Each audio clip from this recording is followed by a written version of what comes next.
श्री कृष्ण कहते हैं, जीवन में हर दुख, हर पीड़ा और हर संघर्ष एक गहरे अर्थ के साथ आता है। जब हम कठिनाइयों से गुजरते हैं तो हमें लगता है कि यह सब हमारे लिए असहनीय है, लेकिन वास्तव में वही कठिनाइयां हमें भीतर से सबसे ज्यादा मजबूत बनाती हैं। एक बीज को विशाल वृक्ष बनने से पहले धरती के अंधेरे में धकेला जाता है, उसे मिट्टी में दबाया जाता है, पानी से गुजरना पड़ता है और धूप सहनी पड़ती है, लेकिन इन सब के बाद ही वह एक विशाल वृक्ष बन पाता है। महाभारत में अर्जुन का जीवन भी इसी सच्चाई को दर्शाता है। जब युद्ध का समय आया तो वह अपने ही अपनों के विरुद्ध खड़े होने की तकलीफ से गुजरा। उसने सोचा कि यह सब अन्याय है, यह पीड़ा उसे अंदर से तोड़ देगी, लेकिन श्री कृष्ण ने उसे समझाया कि यही संघर्ष उसके भीतर वह शक्ति जगाए जो उसे अपना कर्तव्य निभाने में सक्षम बनाएगा। हमारी जिंदगी में भी ऐसा ही होता है। जब हम कठिन समय से गुजरते हैं तो हमें लगता है कि यह हमारी सबसे बुरी स्थिति है, लेकिन असल में यह वह समय होता है जब जीवन हमें मजबूत बना रहा होता है। उसी तरह जो तकलीफें हमें आज दुख देती हैं, वही हमें आने वाले समय के लिए मजबूत भी बनाती है। तुमने कभी सोचा है कि जब कोई इंसान पहली बार दौड़ डरने की कोशिश करता है तो उसे कई बार गिरना पड़ता है, लेकिन वही गिरना उसकी टांगों को मजबूत बनाता है, उसके संतुलन को सुधार है और अंततः उसे तेज धावक बना देता है। यदि वह गिरने से डर जाए और कोशिश ही ना करे तो वह कभी चलना भी नहीं सीख पाएगा। श्री कृष्ण हमें यही सिखाते हैं कि जीवन की कठिनाइयां सिर्फ हमें दुख देने के लिए नहीं आती, वे हमें सिखाने और मजबूत बनाने के लिए आती है। अगर तुम किसी भी परिस्थिति में संघर्ष कर रहे हो, अगर तुम्हें लगता है कि जिंदगी तुम्हें सिर्फ तकलीफें दे रही है, तो याद रखना, यह सब तुम्हें भीतर से मजबूत करने के लिए हो रहा है। जैसे ही तुम इन कठिन पल को स्वीकार कर लोगे, वैसे ही तुम देखोगे कि वे तुम्हें भीतर से एक नए रूप में ढाल रहे हैं। इसलिए अपने संघर्षों को देखकर दुखी मत हो, बल्कि यह सोचो कि यह समय तुम्हें किस तरह मजबूत बना रहा है, क्योंकि जब यह समय बीत जाएगा तो तुम पहले से कहीं ज्यादा मजबूत और आत्मनिर्भर बन चुके होंगे। यही जीवन का नियम है और यही श्री कृष्ण का संदेश। श्री कृष्ण कहते हैं, जीवन में हर सवाल का जवाब खोजना जरूरी नहीं होता। कुछ प्रश्न ऐसे होते हैं जिनका उत्तर हमें समय के साथ ही मिलता है, और कुछ सवाल ऐसे होते हैं जिनका कोई निश्चित उत्तर नहीं होता।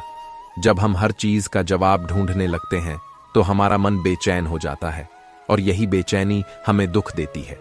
लेकिन जब हम सवालों को स्वीकार करना सीख जाते हैं तो मन को शांति मिलने लगती है। आप सभी प्यारे भक्तों से एक विनम्र आग्रह है, इस दिव्य अनुभव को और अधिक पावन बनाने के लिए नीचे कमेंट में जय श्री राधे कृष्ण अवश्य लिखें। आपकी भक्ति और प्रेम इस यात्रा को और भी दिव्य और आनंदमय बना देंगे। यदि आप हमारे चैनल पर नए हैं तो अभी सब्सक्राइब करें और घंटी का बटन दबाएं, ताकि आप हमारी हर भक्ति यात्रा का हिस्सा बन सकें और श्री कृष्ण की लीलाओं का अमृत निरंतर प्राप्त करते रहे।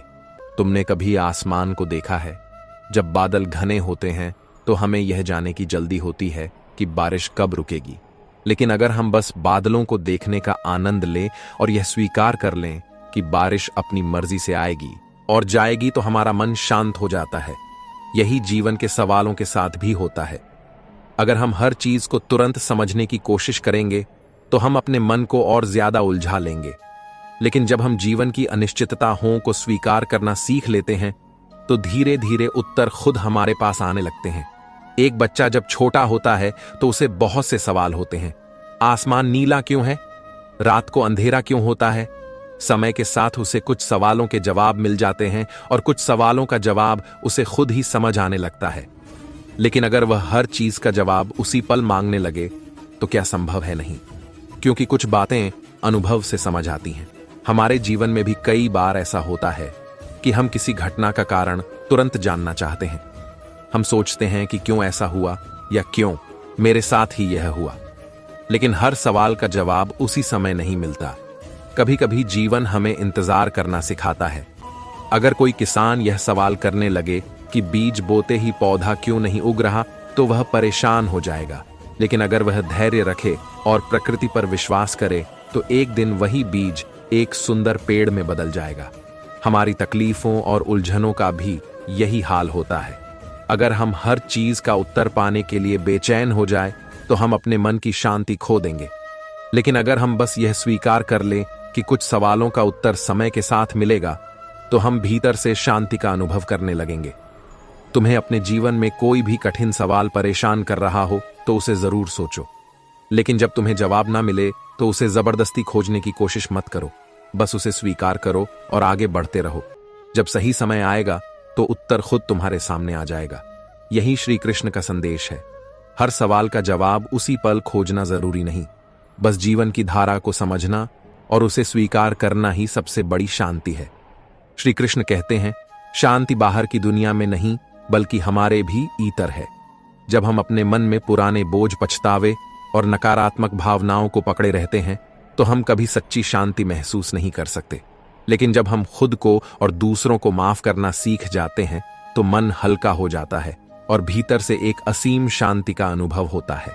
तुमने कभी देखा है कि जब कोई नदी बह रही होती है तो अगर उसमें कोई भारी पत्थर डाल दिया जाए तो वह जगह जगह रुकने लगती है, लेकिन जैसे ही वह पत्थर हट जाता है पानी फिर से सहज रूप से बहने लगता है।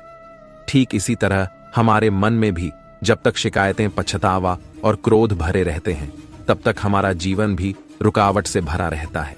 लेकिन जब हम इन भावनाओं को छोड़ देते हैं तो हमारा मन एक शांत नदी की तरह बहने लगता है।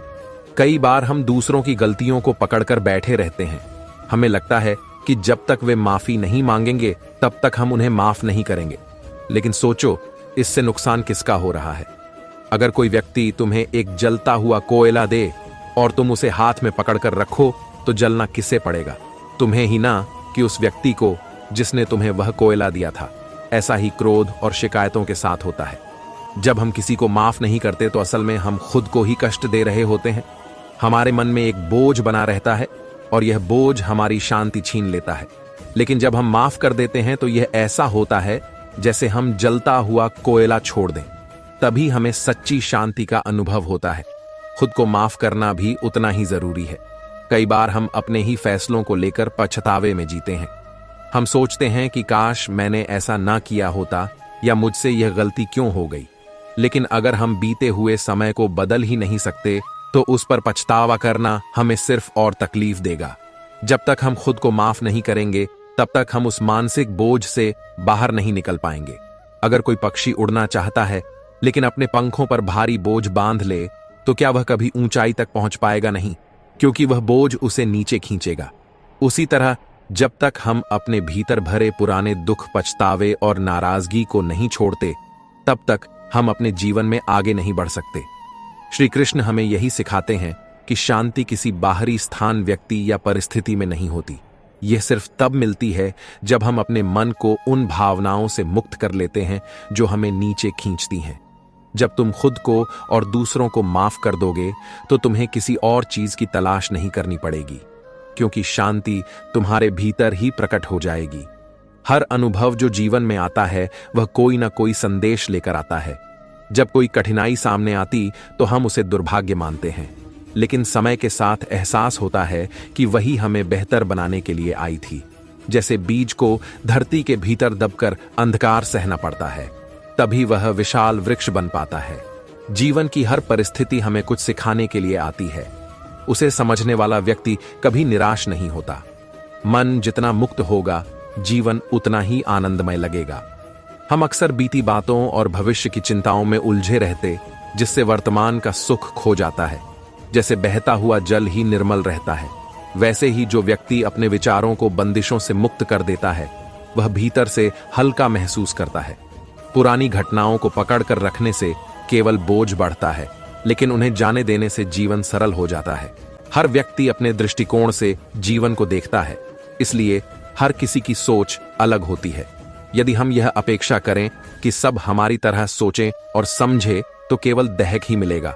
जैसे कोई चित्र एक कोण से अलग और दूसरे कोण से अलग दिख सकता है, वैसे ही हर व्यक्ति की सोच और अनुभव भी अलग होती है। यदि हम यह अपेक्षा करें कि सब हमारी तरह सोचे और समझे तो केवल दहक ही मिलेगा।